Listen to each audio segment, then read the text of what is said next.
সুপ্রিয় দর্শক, আজ বিশ্ব মা দিবস। মা শব্দটা খুবই মধুর এবং যতবারই বলি এই মধুরতা কখনোই কমে না। প্রতিদিনই মাকে বলতে ইচ্ছে করে, মা আমি তোমাকে অনেক ভালোবাসি, কিন্তু বলতে গিয়ে কোথায় জানি আমরা আটকিয়ে যাই। আজ সেই বাঁধ ভেঙে প্রত্যেকটা মাকে মা দিবসের শুভেচ্ছা জানাতে চাই এবং প্রত্যেকটা মাকেই বলতে চাই, তোমার জন্যই আমরা আজ এখানে। মা দিবসের এই স্পেশাল দিনে আমাদের মাঝে এমন একজনকে নিয়ে এসেছি যাকে আপনারা প্রতিনিয়ত মা ক্যারেক্টারে টিভির সামনে দেখে থাকেন। তিনি তার ক্যারিয়ারে ৩০০টিরও বেশি সিনেমা উপহার দিয়েছেন এবং সেখানে খুব দক্ষতার সাথে মা ক্যারেক্টার তিনি করেছেন। তিনি আর কেউ নন, আপনার আমার সকলের পছন্দের জনপ্রিয় অভিনয় শিল্পী সালমা আক্তার শারমিন। শুভ সকাল আপু, মা দিবসের অনেক অনেক শুভেচ্ছা। শুভ সকাল। মা দিবসের সবাইকে আমি শুভেচ্ছা জানাচ্ছি। আমার মা, আমারও তো মা ছিল, আমিও মায়ের থেকে আরেকটা মা হয়েছি। এখন মানে মা বলতে যেটা আসে, আমরা যখন মা বলি তখন মনে হয় কি আমাদের ভিতর থেকে হৃৎপিণ্ড যেটা বলি আমরা হার্ট বলি, হার্ট থেকে একটা আওয়াজ বের হয়। মা মা বলতে মানে পুরো শরীরটা কেঁপে ওঠে। অদ্ভুত এক অনুভূতি, অদ্ভুত অদ্ভুত অনুভূতি, এটা চিন্তা করা যায় না। মা শব্দ যে একবার শুনবে সে পৃথিবীর সব কিছু তার কাছে উলট পালট হয়ে যাবে। মা বলতেই তো আমরা কিছু হলে, ব্যথা পেলেই মা, একটু কিছু হলে আম্মু আম্মু। এখন আমাদের বাচ্চারা বলে আম্মু, আমরা তো মাই ডাকতাম, আম্মা ডাকতাম আমরা। ওটার মধ্যে একটা প্রাণ ছিল, আম্মা। মানে বাবা তো আছে, বাবা তো মাথার উপর আমাদের আছে, সব সময় মাই সব করতো। আমার মা একটু বেশি বেশি বেশি মানে কেয়ার নিত আর কি, আমাদের বেশি বেশি যত্ন নিত। যেখানে বলে বৃষ্টি হলে বাইরে যেতে দিবে না, এই রোদ বেশি উঠছে ঘরে বসে থাকো, কোথাও যাবে না।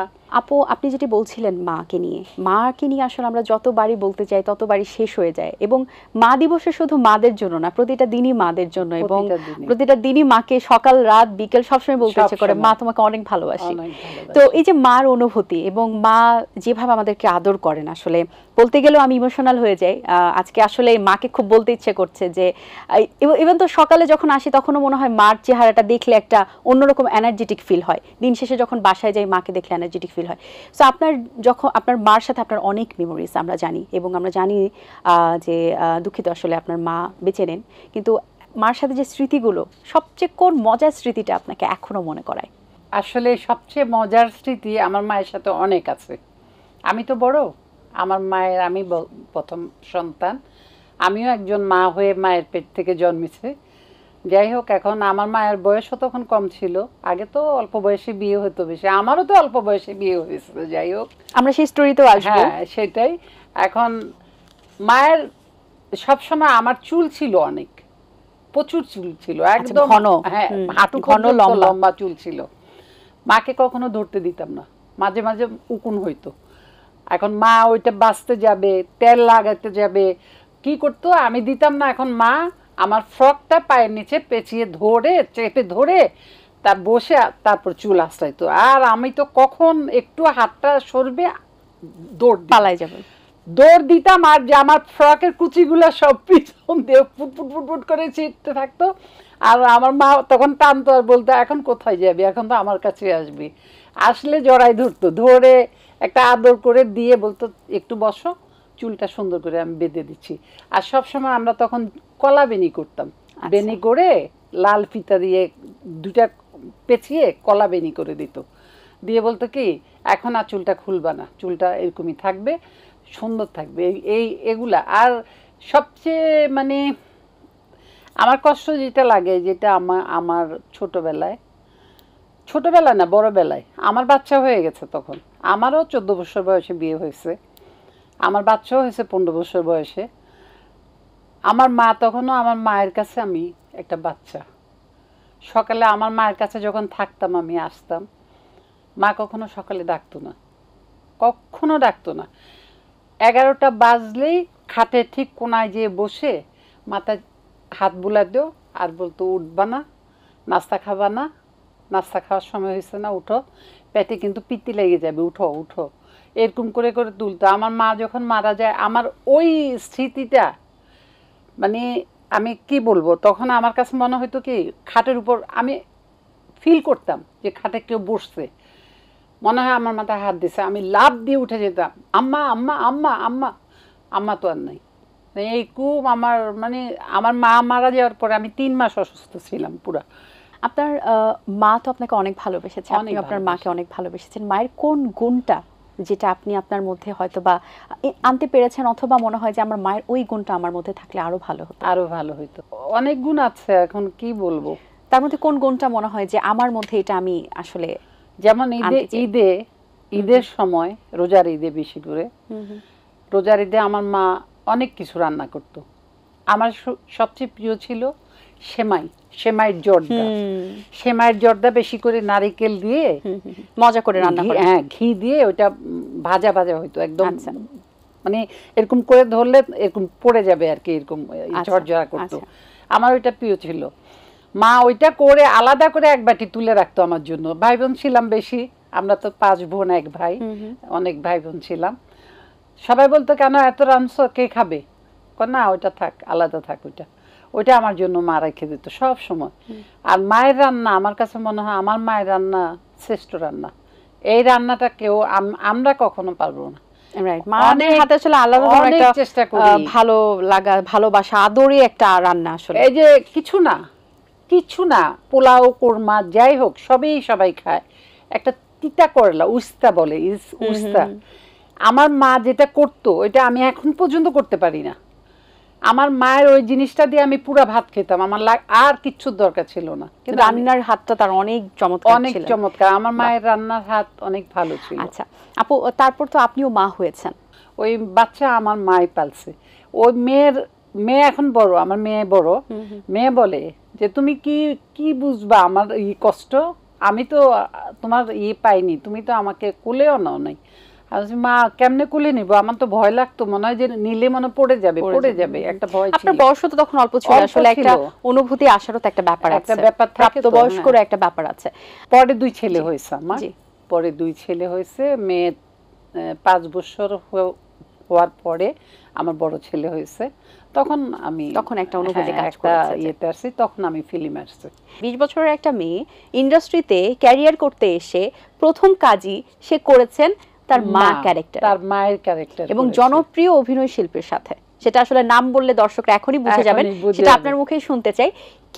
কি কাহিনী ছিল যে আপনার 20 বছর বয়সে মা ক্যারেক্টার আপনি করেছেন এবং এত দক্ষতার সাথে? আমি এর আগে ইয়েতে ঢুকেছিলাম, আরণ্যকে ঢুকেছিলাম, নাটকে আরণ্যক, মামুনুর রশিদের ওখানে নাটক করতাম। নাটক করার জন্য ঢুকছি। আমার সবসময় একটা ইয়ে ছিল, ছবি দেখার একটা নেশা ছিল ছোট থেকে। আচ্ছা, এই ছবি দেখতে দেখতে আমারও ভিতরে একটা মানে মানুষের একটা গ্রো করে না, যে আমিও একটু অভিনয় করব, আমাকেও মানুষ দেখবে, ভালো লাগে, সবাই দেখে একসাথে, এগুলো চিন্তা করতে করতে পরে এই অফারটা যখন সোহান ভাই একদিন নাটক দেখতে গেছে, আমার নাটক ছিল খেলা খেলা, একটা নাটক ছিল, ওই নাটকে আমার নাচও ছিল।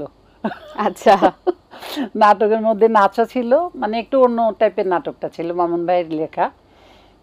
এই সোহান ভাই দেখে ওনার খুব ভাল লাগছে, যে মেয়েটা দেখে খুব ভাল লাগছে। ভাল লাগার এখন উনি যখন ছবি করতেছে তখন তো মৌসুমীকে নিছে, সালমানকে নিচ্ছে, এখন মৌসুমীর মা কি হবে? খালেদা আক্তার কল্পনাকে নিল, সালমানের মা। এখন মৌসুমীর মা নিতে হবে সুন্দরী কাউকে, মানে সুন্দরী দেখে কাউকে নিতে হবে, অল্প বয়স। কেমনে কেমনে শরীফ ভাইয়ের কাছে বলছে, আমার শরীফ, উনি বলছে আমার কাছে একজন আছে, আমাদের একটু রিলেটিভ ছিল আর কি, তো বলছে আমি দেখাইতে পারি। তখন উনি ফোন করে বাসায় বললো, তুমি কি বাসায় আছো? আমি যে হ্যাঁ বাসায় আছি। আমি একটু আসবো। আমি যে আসেন। তো বাসায় সবাই আছে। উনি বলছে আর কোনো কথা নাই, এখনই সই করো, এখানে করো, আমি অভিনয় করব, আমার আর কোনো কথা নাই, আমার কথা হলো অভিনয় করব। কি মা কি নায়িকা কি কি আমার দেখার বিষয়ই না, আমি অভিনয় সিনেমাটাকে বেশি প্রায়োরিটি দিয়েছি। ওইটাই আমি দিছি, যে মা হোক আর যাই হোক সিনেমায় তো ঢুকবো, আমাকে তো মানুষ দেখবে, বয়স তো কম, বয়স কম না, এত ইয়ে তো 20 বছর তো কোনো বয়স না আসলে, তখন তো শুরু, জীবনের শুরুটাও মনে হয় মাত্র শুরু শুরু সবকিছু। রাজি হয়ে গেলাম, করলাম, কাজ করলাম। তা এখন প্রথম শর্ট যেদিন দিচ্ছি, আমি মৌসুমী আর আমাদের একটা মায়ের ক্যারেক্টার করতো জাহানারা, মারা গেছেন উনি, উনি ছিল দাদি, আমার শাশুড়ি, 3 জন দাঁড়াইছে। এখন বলে দিল এই, তা আমি বললাম যে আমারটা আপনারা ফর্ম করেন না, আমি ওইটা শুনলে আমি বলতে পারবো না। তা বলে ওকে, ওদেরগুলো বলছে, আমারটা বলে না, আমি বলতেছে আমারটা ওকে হয়ে গেছে। হ্যাঁ, এক টেকে ওকে। তা আমার অভিনয় দেখে খুব তালি তুলিয়ে দিল, সবাই খুশি হলো যে ভালো। কারণ হয়েছে আমি আরণ্যকতে কাজ করছি, আমাদের তো ওয়ার্কশপ হইতো, আমাদের তো অনেক কিছু ওখানে শেখানো হইতো। এইভাবে আস্তে আস্তে এখন দেখে আমি একটা ছবি করতে করতে এও আসে, ও আসে, ওই ডাইরেক্টর আসে, এই প্রডিউসার আসে, আমাকে এখন সবাই কাজ করবে। আমি হায় হায়, এত কাজ আমি কেমনে করবো? তো সোহান ভাই বললো যে এইভাবে এইভাবে করো, এইভাবে কাজ করলে তুমি পাগল হয়ে যাবে, পারবা না, তুমি বেশি নিবা না, হিসাব করে করে ডায়েরি নোটটা নোট করো, এইভাবে নো। আচ্ছা, এই তো এই শুরু হলো আমার লাইফ, আমার জিন্দেগি। বাহ। সো কাজ করতে গিয়ে এবং ব্যক্তি জীবনে মার সাথে কোন মিলটি পেয়েছেন? একবার হলো মান্নার একটা ছবি, মনে হয় না দেখেছো কিনা জানি না, রাজপথের রাজা। জি জি, রাজপথের রাজা। মান্না জন্মাইছে আমার বান্ধবীর ছেলে, সে জন্মাইছে রাস্তার উপরে, হাসপাতালে নিয়ে সারতে পারি না, রাস্তায় হয়ে গেছে। আর ওই বাচ্চাকে তেল মেখে দিছে, অনেক তেল মেখে দিছে, দিয়ে আমাকে বলছে এক হাত দিয়ে এইভাবে পা দুইটা ধরে নিতে হবে। আমি আয় আয়, আমি যতবারই ধরতে যাই বাচ্চা পিছলে পড়ে যায়। আমি না না আমি পারবো না, আমি এত তো এখনকার মতো না, তো বয়স তো কম। আমি বললাম যে আপনারা কাজ করেন, আমি যেখানে ধরবো ওখানে মুছে দেন, আমি পারবো না, বাচ্চা পড়ে মরে যাবে। তারপরে মুছে টুছে দিল। তো ওই যে টাইটেল আর কি, আমাদের টাইটেল হয়, আমি এইভাবে ধরে তুলে বলছে আজ থেকে তুই হবি রাস্তার রাজা, এর ছবির নামই রাস্তার রাজা। আপনার সন্তানের সাথে সবচেয়ে সুন্দর মুহূর্ত কোনটি থাকে? যখন আপনি অবসর সময় পান তখন সন্তানদের সাথে কি করতে ভালো লাগে? ওদের সাথে আমার দুষ্টামি করতে ভালো লাগে। ফ্রেন্ডলি, আসলে ফ্রেন্ডলি, আমার বাচ্চারা খুব ফ্রেন্ডলি আমার সাথে।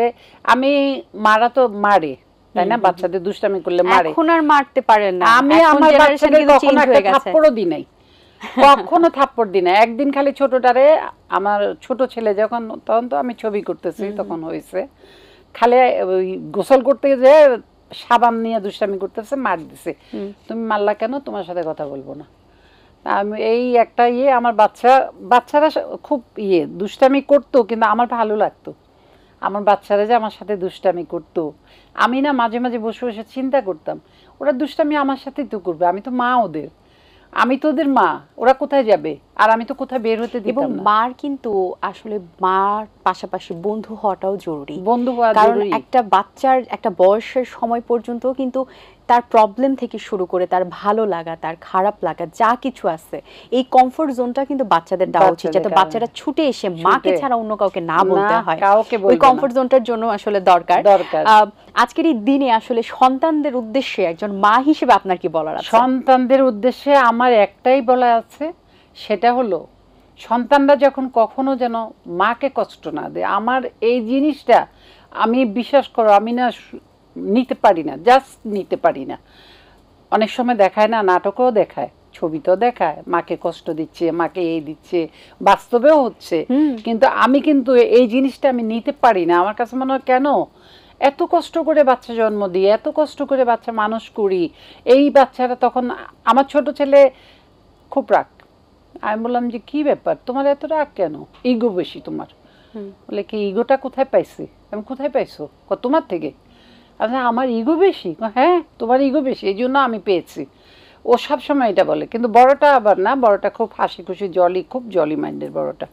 আর এইটা খুব রাগ করবে, রাগ করলে সে একদিন যদি রাগ করে কোনো কারণে, আমি যতক্ষণ তাকে আদর করব না, যতক্ষণ আমি তাকে যাই একটু জড়াই ধরবো না, অতক্ষণ সে আমার সাথে কথাই বলবে না, আমার আশেপাশে দিয়েও আসবে না সে। আমার যাই তাকে তার বেডে শুয়ে তাকে জড়াই ধরে, আবু সরি ভুল হয়ে গেছে, মাফ করে দেবো, আসো আসো এবার আসো, তখন আমার ছেলে আসে। এখন নাই, এখন 2 ছেলেই নেই, বড় ছেলে আমেরিকা, চার্টার্ড অ্যাকাউন্টেন্ট সে। আচ্ছা, আর ছোটটা কানাডায় মাস্টার্স করলো, আর একটা ইঞ্জিনিয়ারিং করলো, দুইটা পড়া শেষ করলো। খুব ভালো। আমার একটা কথা, আমার মনে হয় কেউ যেন মাকে কষ্ট না দেয়, ছেলে হোক মেয়ে হোক, মাকে কষ্ট দিও না তোমরা। আমার কথা, মাকে কষ্ট দিবা না। আমার ছেলেকে আমি বলেছি তোমরা দুজনই বিদেশে থাকো, মেয়ে এখানে আছে, মেয়ে দেখাশোনা করে মাঝে মধ্যে। আর দেখো কখনো যদি মরে যায় তোমরা তো আসে আমার লাস্টও দেখবে না, তো আমাকে কখনো কষ্ট দিও না, কখনো কষ্ট দিবে না।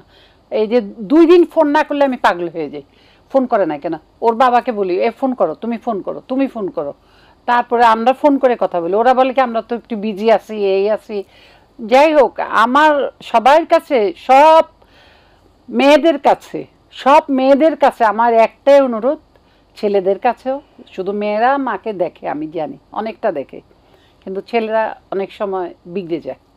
এটা হইতে পারে, এটা স্বাভাবিক। হয়তো কত কাজ আছে, হয়তো অনেক আছে বোর্ড জন্য হয়, অনেক আছে সাংসারিক চাপের জন্য হয়, কত প্রবলেম থাকতে পারে, হতে পারে। কিন্তু যাই থাক, যত কিছুই থাক, কিন্তু মাকে কষ্ট দিবা কেন? মাকে কষ্ট দিবে না। জি আপু, ভালো থাকবেন, অনেক শুভকামনা রইল। আপনাকে আবার অনেক কথা বলে ফেলেছি, সবসময় খুব সুন্দর কথা বলেছেন। আশা করছি দর্শকদের অনেক ভালো লাগবে ইনশাআল্লাহ। মা দিবসের জন্য তোমরা তো করছো, তুমি করে বললাম, জি জি অবশ্যই তুমি ছোট হবে আমার থেকে। তা আমি চাই মা দিবসে মায়ের জন্য সবাই সবকিছু উৎসর্গ করো, যেমনি পারো, যেভাবে পারো। একটা গোলাপ দিয়ে হলেও করো, মাকে একটু সম্মান করো যে মা তোমার জন্য। দর্শক, আজ এই পর্যন্তই। আপনাদের সঙ্গে দেখা হবে আগামী পর্বে নতুন কারো সঙ্গে। সেই পর্যন্ত ভালো থাকুন, সুস্থ থাকুন এবং এটিএন বাংলার সাথে থাকুন। যাবার আগে সকল মাকে আবারও মা দিবসের অনেক অনেক শুভেচ্ছা। দিন আসে দিন যায়, সময়টা চলে যায়, তবু আছি এই বেশ ভালো। জীবনটা রঙময়, যেভাবেই হওয়া চাই, নয় কবু সাদা কালো। এই আশাতে স্বপ্ন ভাসে, সুখ হাসে চোখে মুখে, চায়ের চুমুকে।